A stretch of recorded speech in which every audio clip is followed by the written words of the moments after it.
we have seen these concerns and fears arising from the mass testings in Beijing. What do we know at this point about potentially more lockdowns?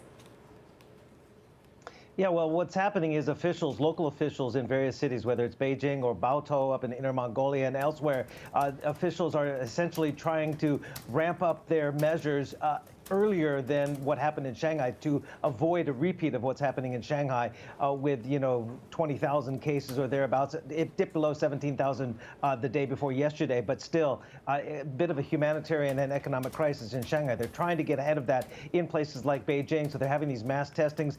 Chaoyang district, the largest and most populous district in Beijing, is going to have its second of 3 tests today. 12 other districts had their first test yesterday.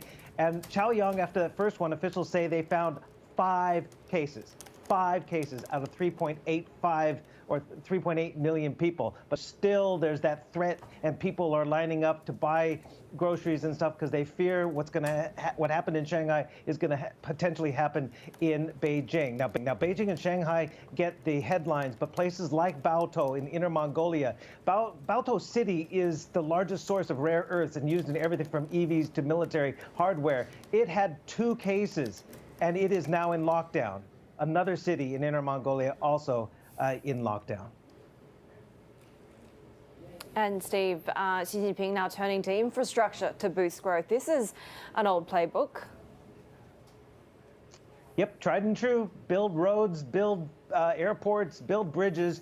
That's what Xi Jinping, after a central committee, a financial committee meeting, essentially ruled that they're going to spend more. But you know what? When you start looking at some of this satellite imagery, it does not necessarily jive with the official data of fixed asset urban investment being strong in the first quarter. Essentially, space, no. They're a San Francisco-based satellite imagery company. They track about 1,300 different factories in China. They're showing port activity has fallen below levels seen during the first few months of the pandemic in 2020.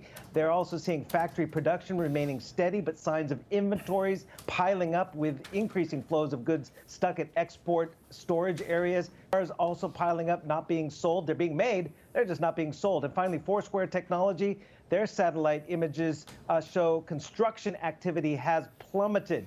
New construction in the 3 main urban areas of Shenzhen, Guangzhou, as well as Shanghai and Beijing, down 57% year over year based on satellite imagery.